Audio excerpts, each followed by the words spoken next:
La notizia della morte di Gianberto Petoello ha colpito Bassano come un fulmine a ciel sereno e chi ha avuto modo di lavorare con lui ne tratteggia un ricordo dalle molte sfaccettature. Persona stimata, profonda, un conservatore delle cose che valgono, ma anche un innovatore nell'anima, perché tutto ha senso, anche la conservazione ha senso se viene vissuta, se viene rinnovata, se viene riproposta, se viene inventata. Ecco, e lui amava questo, amava essere un po' nell'antico e un po' anche nell'attualità. La scomparsa di Petoello colpisce doppiamente al cuore la città, perché se ne va sì uno studioso, ma se ne va soprattutto un uomo.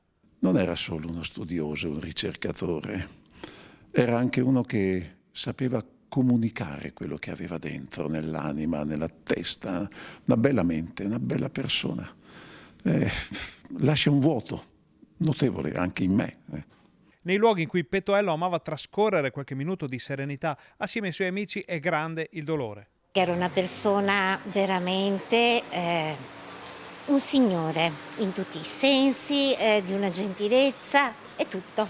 Scusi, perché sono anche un po' emozionata. Chi ha avuto la fortuna di frequentare il professor Petoello fuori dagli ambienti scolastici e accademici ne conserva un bellissimo ricordo, basato anche in questo caso sulla sua grande capacità di trasmettere l'amore per la città. Imparando anche perché era una persona di cultura bellissima e ha lasciato purtroppo e lascia un bellissimo ricordo. Quanto amava Bassano? Moltissimo, moltissimo era la sua vita, sicuramente era la sua vita. Anche la sindaca Elena Pavan si unisce al dolore per la perdita di Petoello, ricordando come fosse un piacere, oltre che un arricchimento, ascoltarne le considerazioni e le proposte.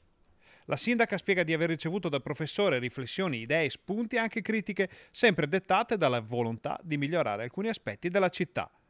Proprio questa sua volontà di dare a Bassano e ai bassanesi l'aveva portato a vincere nel 2016 il premio San Bassiano, che gli era stato consegnato dall'allora sindaco Riccardo Poletto. Faccio mio il tesoro che lui ci ha lasciato, la passione per la cultura, per la storia della città e la capacità di mettere insieme davvero ogni punto di vista per farlo diventare la base delle scelte per la Bassano di oggi e di domani. Gianberto Petoello non di rado conversava con gli amministratori di ogni parte politica, perché era un uomo di grande apertura mentale e spesso dava consigli o faceva, come dire, vedere le cose da un punto di vista che non fosse quello della stretta quotidianità.